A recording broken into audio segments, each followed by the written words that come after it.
Hello everyone, welcome back to my YouTube channel. This is me Swarna. Guys, आज इस video में हम लोग बात करने वाले हैं एयर इंडिया एक्सप्रेस के बारे में। बहुत सारे कैंडिडेट हैं जो एयर इंडिया एक्सप्रेस को ज्वाइन करना चाहते हैं एज अ कैबिन क्रू। तो अगर आप नहीं जानते हैं तो मैं आपको बता देती हूँ कि एयर इंडिया एक्सप्रेस है वो एयर इंडिया की ही पार्ट है, मतलब कि वो एयर इंडिया की ही सब्सिडरी है। और एयर इंडिया ने ही एयर इंडिया एक्सप्रेस को लॉन्च किया था।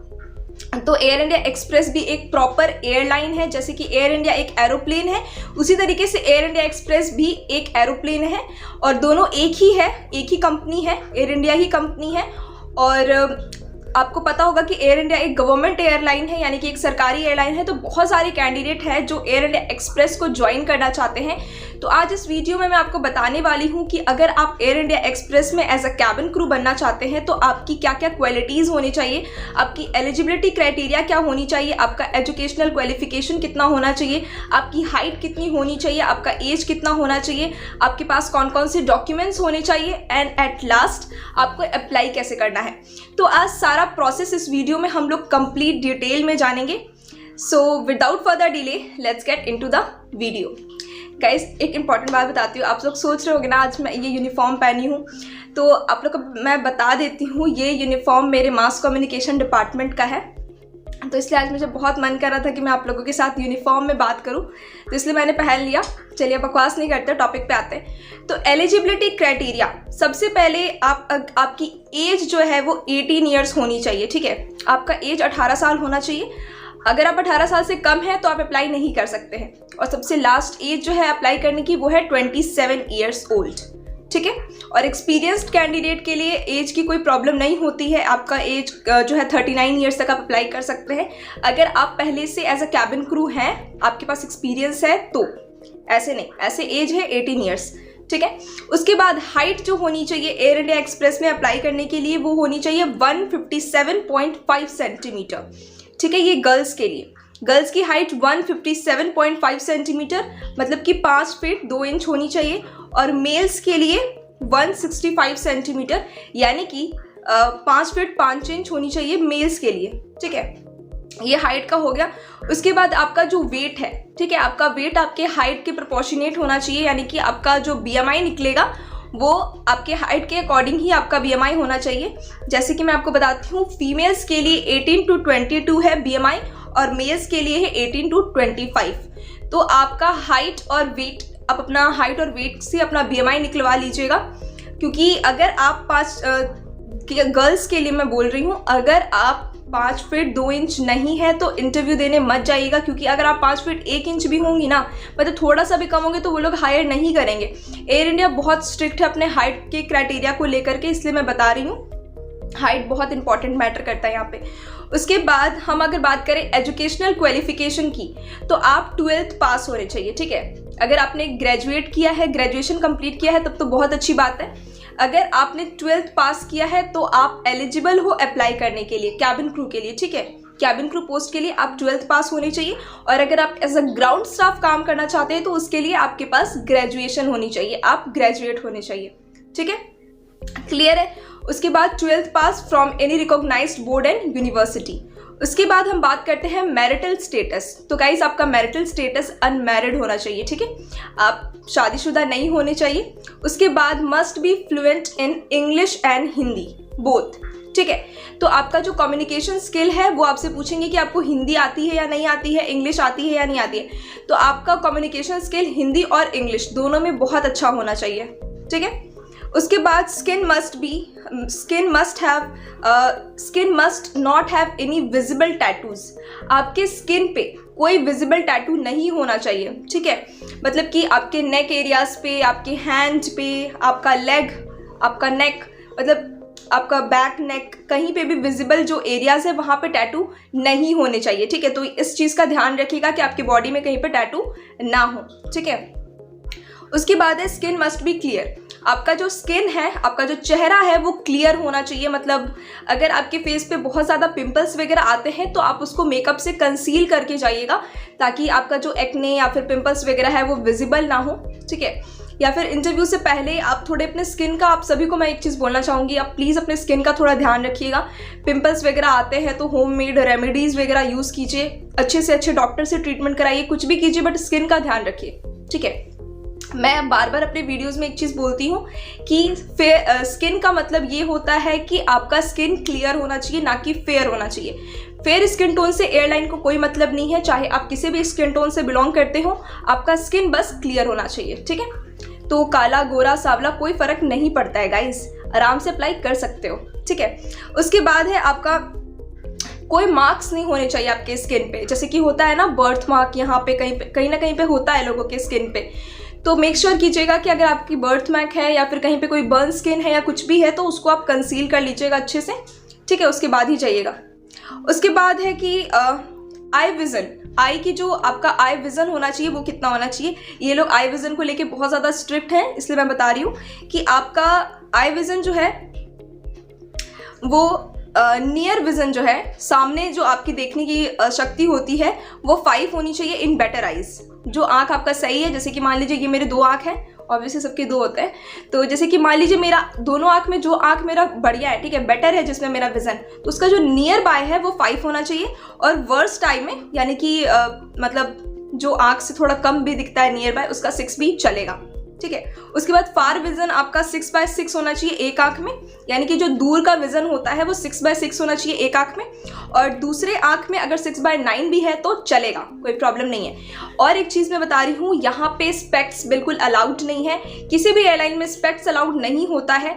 तो आप मेक श्योर कीजिएगा कि अगर आपका विजन थोड़ा कम है तो आप पहले चेक करवा लीजिएगा, उसके बाद ही जाइएगा, क्योंकि ये लोग मतलब होता है ना कि लेंस वगैरह उतना प्रेफर नहीं करते हैं, और स्पेक्ट्स वगैरह आप तो ऐसे भी नहीं लगा के जा सकते। तो विज़न आपका परफेक्ट होना चाहिए, जितना इनको चाहिए उतना होना चाहिए, ठीक है। तो ये लोग विज़न को लेके साफ साफ इन्होंने लिख दिया अपने वेबसाइट पे कि आपका आँख का क्राइटेरिया जो है वो इतना इतना होना चाहिए, ठीक है।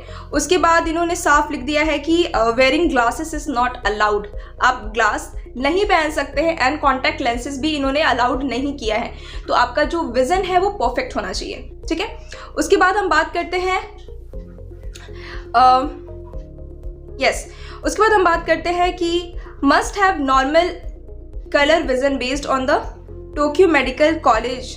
अच्छा, इन्होंने ये चीज़ बोला है ना कि अगर आप लेंस लगा रहे हो, ठीक है, तो आपका जो लेंस का कलर है वो नॉर्मल होना चाहिए। ऐसा नहीं कि आप ब्लू, ब्लैक, ब्राउन, ग्रीन कोई भी कलर का लेंस लगा रहे हो, ठीक है, वो सारी चीज़ें नहीं कर सकते हो आप। लेंस अलाउड है, 2D lens are allowed, 2D lens are allowed, ठीक है। इन्होंने साफ लिखा है कि 2D लेंस आर अलाउड, ठीक है। उसके बाद हम बात करते हैं कि रिलैक्सेशन इन्होंने हाइट पे थोड़ा सा होता है ना कि छूट दिया है। किनको छूट दिया है? SC ST कैटेगरी के लोगों को छूट दिया है। मतलब कि अगर आप लोअर कास्ट से बिलोंग करते हो, अगर आप जनरल कैटेगरी में नहीं आते हो, SC ST से बिलोंग करते हो, तो आपके लिए हाइट में थोड़ा उन्होंने छूट दिया है, ठीक है। और नॉर्थ ईस्ट की जो लड़कियां हैं उनके लिए भी छूट दिया गया है, ठीक है। अगर आप नॉर्थ ईस्ट से बिलोंग करते हैं या फिर आप SC ST से बिलोंग करते हैं तो आपकी अगर 1-8 सेंटीमीटर कम भी है तो चलेगी, जनरल कैटेगरी का कुछ नहीं चलेगा, ठीक है। उसके बाद रिलैक्सेशन ऑफ एज रिक्वायरमेंट, देखिए अगर आप SC ST से बिलोंग करते हैं तो आपका एज रिलैक्सेशन उन्होंने दिया है, जैसे कि ऐसे जो मिनिमम एज होता है 27 होता है, लेकिन जो SC ST से बिलोंग करते हैं वो उसके बाद भी अगर मतलब 28, 29, 30 तक भी अप्लाई कर सकते हैं, ठीक है। ये उनको रिलैक्सेशन मिला है, आप लोगों को नहीं मिला है, ठीक है। तो अच्छे से सुन लीजिए, SC ST को मिला है, या फिर 3 years of OBC categories SC ST को मिला है, एज के लिए भी रिलैक्सेशन और हाइट के लिए भी रिलैक्सेशन उन्होंने दिया है, ठीक है। तो ये तो हो गई आपकी एजुकेशनल क्वालिफिकेशन और आपका क्राइटेरिया, एलिजिबिलिटी क्राइटेरिया। अब अगर हम बात करते हैं कि आपके पास डॉक्यूमेंट्स क्या क्या होने चाहिए, जो कि बहुत ही इंपॉर्टेंट पार्ट होता है, तो गाइज आपके पास डॉक्यूमेंट में होना चाहिए आपका आधार कार्ड, जो कि बहुत ही इंपॉर्टेंट है। उसके बाद आपका पैन कार्ड होना चाहिए। उसके बाद आपके पास पासपोर्ट होना चाहिए, ठीक है। बहुत सारे कैंडिडेट ये मुझसे कमेंट करके पूछते हैं कि मैम मैंने पासपोर्ट के लिए अप्लाई कर दिया है तो क्या मैं इंटरव्यू देने जा सकती हूँ? तो आप नहीं जा सकते, ठीक है। Answer is big no. आपके पास पासपोर्ट होना चाहिए, ठीक है। आपके पास पासपोर्ट होगा, जैसे मान लीजिए आप सिलेक्ट भी हो जाते तो उस टाइम पे वो पूछेंगे आपके पास पासपोर्ट है या नहीं, और अगर आप बोलते हो नहीं है तो मे बी वो आपको इस वजह से रिजेक्ट कर दे क्योंकि आपके पास पासपोर्ट नहीं है। कभी कभी क्या होता है कि जिन कैंडिडेट के पास पासपोर्ट नहीं होता है उनका सिलेक्शन हो जाता है, तो कभी कभी अगर HR का मूड अच्छा होता है या फिर HR को ऐसा लगता है तो वो कह देते हैं कि ठीक है, यू कैन अप्लाई ऑन तत्काल में आप बनवा लो। बट सभी कैंडिडेट को ऐसा नहीं कहते हैं, इसलिए मेक श्योर कीजिएगा कि आपके पास पासपोर्ट हो तो ही आप इंटरव्यू देने के लिए जाइए, क्योंकि होता है ना कि सिलेक्ट भी हो गए बट पासपोर्ट की वजह से रिजेक्ट हो गए, तो वो चीज़ नहीं होनी चाहिए। ठीक है। उसके बाद अब अपने हार्ड कॉपी ऑफ रेज्यूमे, अपना रेज्यूमे कैरी करके ले जाइएगा। उसके बाद 2 पासपोर्ट साइज फोटोग्राफ्स बहुत इंपॉर्टेंट होते हैं, वो भी लेकर के जाइएगा। एंड फुल बॉडी फोटोग्राफ्स भी उन्होंने बोला है, तो आप फुल बॉडी फोटोग्राफ्स भी ले करके जाइएगा। ठीक है, ये सब चीज़ें हो गई। उसके बाद हम बात करते हैं आपको अप्लाई कैसे करना है। ठीक है, अगर हम बात अप्लाई से पहले मैं आपको ड्रेस कोड बता देती हूँ। जैसे कि गाइस, ड्रेस कोड में आपका वेस्टर्न ड्रेस कोड होता है, शर्ट होती है, नीचे स्कर्ट होती है, ब्लैक कलर की स्कर्ट होती है। शर्ट आप अपने कलर के हिसाब से पहन सकते हैं, जो आपको मन वो कलर पहन सकते हैं। शर्ट के ऊपर कोई रिस्ट्रिक्शन नहीं होती है। शर्ट, स्कर्ट, नीचे स्टॉकिंग्स एंड शूज़, जो जूती होती है लड़कियों के लिए, वो आप पहन करके जा सकते हैं। कोई इयररिंग्स अलाउड नहीं है, आपको छोटे छोटे वाइट कलर के इयररिंग्स ही पहनने हैं। ठीक है, तो इस चीज़ का ध्यान रखिएगा। अब हम बात करते हैं कि आपको अप्लाई कैसे करना है। तो गाइस, अप्लाई करने के लिए उन्होंने वेबसाइट बताया हुआ है, आपको सर्च करना है सिंपली careers.airindiaexpress.in। ये उनका ऑफिशियल वेबसाइट है। आपको सिंपली वेबसाइट पे जाना है। उनके करियर पेज पे जाने के बाद आपको सबसे पहले लॉगिन करना है, यानी कि रजिस्ट्रेशन करना है। अगर आपने पहले से लॉगिन किया हुआ है तो कोई प्रॉब्लम नहीं है। अगर लॉगिन नहीं किया हुआ है तो आपको ईमेल आईडी और पासवर्ड डाल के लॉगिन करना है। ठीक है, ये बहुत ही इजी चीज़ है, आप सभी को पता होगा कि लॉगिन कैसे करते हैं। अगर कुछ प्रॉब्लम होगी तो मुझे कमेंट करके बता दीजिएगा। ठीक है, लॉगिन करने के बाद आपको सिंपली एक फॉर्म फिलअप करने को कहा जाएगा। फॉर्म में आपको क्या फिलअप करना है? तो गाइस, फॉर्म में आपकी बेसिक डिटेल्स आपसे पूछे जाते हैं, जैसे कि आपका कॉन्टैक्ट इन्फॉर्मेशन, यानी कि आपका पर्सनल डिटेल्स, आपका नाम क्या है, आपका address, email ID, phone number, your father name, your mother name, your father occupation. उसके बाद फिर वो आपसे आपका एजुकेशनल क्वालिफिकेशन पूछते हैं कि अगर आप ग्रेजुएट हो तो कौन सी यूनिवर्सिटी से आपने ग्रेजुएशन कंप्लीट की है, कितना परसेंटेज आया था। अगर आप 12th पास हो तो कितना परसेंटेज आया था, कौन से कॉलेज से आपने 12th कंप्लीट किया। ये सारी चीज़ें वो आपसे पूछेंगे एजुकेशनल क्वालिफिकेशन में। अगर आप एक्सपीरियंस कैंडिडेट हो तो वो आपसे आपके एक्सपीरियंस के बारे में पूछेंगे कि आपने कौन से कंपनी में जॉब किया था, कितने समय के लिए जॉब किया था। ठीक है, ये हो गया आपका एजुकेशनल क्वालिफिकेशन। उसके बाद फिर वो आपसे आईसाइट वगैरह के बारे में भी पूछेंगे। ठीक है, हर फॉर्म में ऐसा नहीं होता है, बट एयर इंडिया एक्सप्रेस ने अपने फॉर्म में ये सब चीज़ें पूछी हुई है, इसलिए मैं बता रही हूँ। आईसाइट के बारे में भी वो पूछेंगे कि आपका नियर बाय आईसाइट कितना है, फार बाय आईसाइट कितना है, ये सब चीज़ें वो पूछेंगे। ठीक है, तो मेक श्योर कीजिएगा। उसके बाद बहुत ही बेसिक जो इन्फॉर्मेशन डिटेल्स होता है वही आपसे पूछा जाएगा। कुछ आउट ऑफ मतलब होता है ना, दिमाग के पार कुछ नहीं पूछेंगे, तो टेंशन मत लीजिए। वैसे भी अगर कुछ प्रॉब्लम होगी तो मैं हूँ ना, मैं आप लोगों के लिए हूँ हमेशा, आप लोगों का डाउट क्लियर करने के लिए।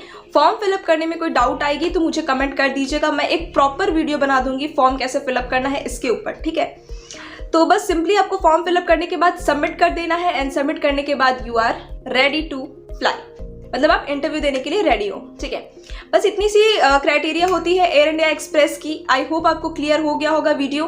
कोई भी डाउट हो, कोई भी प्रॉब्लम हो तो नीचे कमेंट सेक्शन में कमेंट कर दीजिएगा। मिलते हैं नेक्स्ट वीडियो में। Bye bye.